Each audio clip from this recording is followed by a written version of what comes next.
दारिद्र्य सीमारेखा तले बसवास करुथिबा जनसाधारण को समाजर मुख्य स्रोत में सामिल करने केंद्र और राज्य सरकार अनेक योजना प्रणयन करिसेंती। तेबे यह योजना अनेक क्षेत्र में किपरि विफल होईछि आउ एही योजनारू वंचित योग्य हिताधिकारी बाध्य होई पॉलिथिन तले किपरि जीवन बिताउछंती ताहार एक ज्वलंत उदाहरण आमे आपनकु देखाइबाकु चाहूछु। आसंतु देखिबा कोरापुट जिला बैपारीगुड़ा ब्लॉक माठपोड़ारू एही रिपोर्ट। बैपारीगुड़ा ब्लॉक अंतर्गत माठपोड़ा ग्राम पंचायत कार्यालय ठारू मात्र 500 मीटर दूर मुख्य रास्ता कड़े पॉलिथिन घेरा झाटीमाटी चाल छपर घरे बास करती सुदाम खुसलांक परिवार कहिले 4टी झियो 2टी पुओ एवं स्त्री कुली मजूरी और जाळेनी काठ संग्रह करी बाजार रे बिक्री कले संसार चले। तेबे भल घर खंडिए नथिबारु परिवार को दिन बितुछि पॉलिथिन घेरा झाटीमाटी चाल छपर घरे। वर्षा ऋतु आसिले एमानंक दुख पुणी द्विगुणित हो जाए बोली अभियोग करिसेंती परिवार लोके। मत घर बड़ी असुविधा बेसी गलानी वर्षा आइले नाइ कि छिचा पानी पड़ी गलानी मो घर को 6टा 4टा झियो 2टा जौला छुआ हमको घर नाइ किछि नाइ पानी गलुचे से कागज पत्र में सब भिजी गला मोर अंडा किछि काम अन्यटा से काठो आमले तो आमे 50-60 टका बिक्री करि चाउल किनि खाउछु। एही परिवार दीर्घ वर्ष धरी आवास योजनारू वंचित रही असहाय अवस्था जीवन बिताउछंती। एणु ए परिस्थिति रे प्रधानमंत्री आवास योजना किंबा बिजू पक्का घर योजना रे एही परिवार को शामिल करा जाऊ बोली ग्रामवासी पक्षरु दाबी होईछि। अन्यपटे एही समस्यार समाधान अति शीघ्र करा जिवो बोली ग्राम पंचायत कार्यनिर्वाही अधिकारी भारत खरा प्रकाश करिसंती। आके बहुत वर्ष धरी गिरी बहुत समस्या रे अछंती से माने सरकार को बहुत दाबी भी करिसंती जे हमको एमती एमती असुविधा होची घर तांगर वर्षा दिन रे एमती चाळ भी उड़ी जाउची पानी गळुची घरे तांको रोषे करी खाଇବା भी असुविधा। सुदाम खसला इंक्लूजन लिस्ट माठोड़ा रो इंक्लूजन लिस्ट सीरियल नंबर 143 रे तांको सीरियल नंबर रे अछि तांकर स्वामी आउ स्त्रींकर दुई जनकर अकाउंट नंबर आधार नंबर ऑलरेडी कलेक्शन होगी ब्लॉक को दिया गलानी सब फिट हो जाइए आउ सरकार निर्देश अनुजाई आउर आवास योजना पाइबे। सरकार असहायक लोकों अनेक योजना रही हेले से योजना वंचित अच्छा सुदाम खसला परिवार लोके तांको सरकारी साहाय्य खंडिए घर जोगे देले उपकृत होता बोली साधारण आलोचना हो। बैपारीगुड़ारू एन संतोष एमबीसी न्यूज। आम सांगे अच्छा आम प्रतिनिधि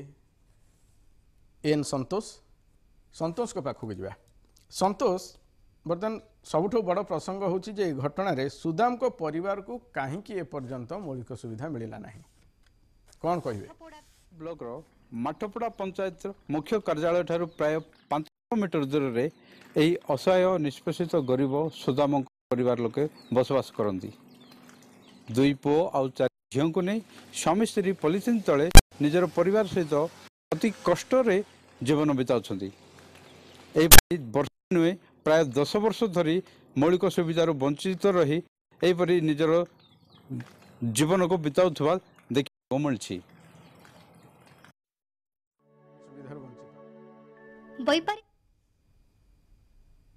केते वर्ष धरी एमाने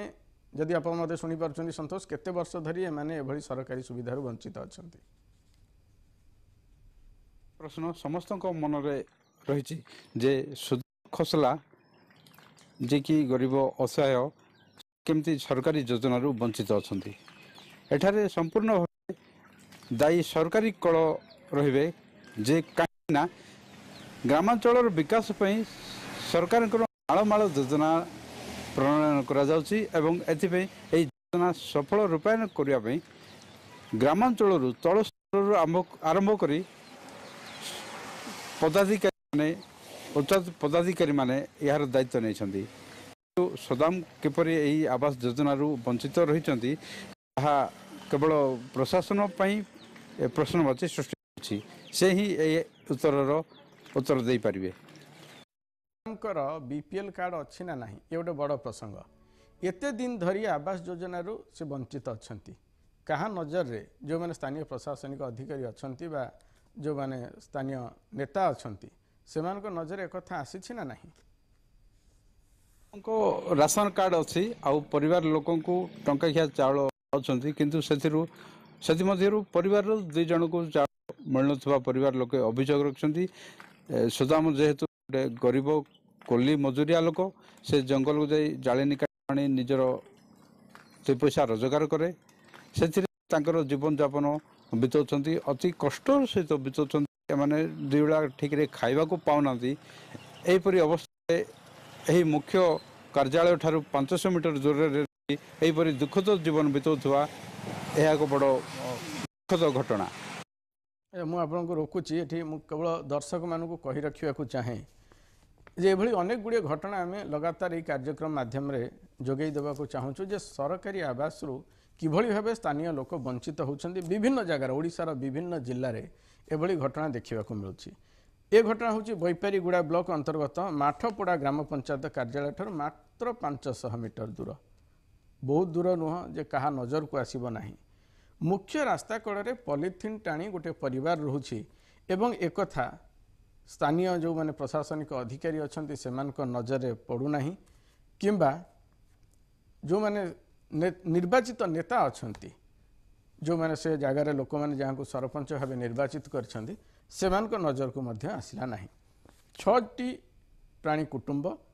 गरीब परिवार मूल लगिले से पेट पोषंती कुली मजदूरी करेंगे ना काठ जाले संग्रह करेंगे ए बजार जदि बिक्री कर परिवार चलुची अर्थ ए सब कहिबार मोर उद्देश्य जे जो जगार जो अवस्था गोटे परिवार अच्छी से परिवार को सरकारी स्तर में समस्त सुविधा सुजोग जोगाई देवा हूँ परिवार दायित्व जेहेतु से आधार कार्ड अच्छी राशन कार्ड अच्छी तार अर्थ सरकार को खाता खतियान रे से माने गरीब बोली चिन्हट हो सारी किंतु से को जो मिलवा कथा सरकार जो घर बा आवास योजना अच्छी से माने वंचित अच्छा एभली परिस्थिति रे जे आवास योजना वंचित असहाय अवस्था जो हेतु से माने अच्छा एटी ना प्रधानमंत्री आवास योजना सुजोग मिलला ना बिजु पक्का घर रे कौन सुजोग मिलला एथिपाई ग्रामवासी तरफ बारंबार दाबी करा जिबा परे मध्य सेमानकु से सुविधा मिल पारि नाही। ये घटना केवल आज बैपारीगुड़ा कोरापुटर नुह प्रत्येक जगार एभली घटना देखा जाउछि अनेक समय अनेक बुद्धिजीवी कहवा अनुसार एभली घटना घटिबार मुख्य कारण होछि जे स्थानीय जनप्रतिनिधि मानकर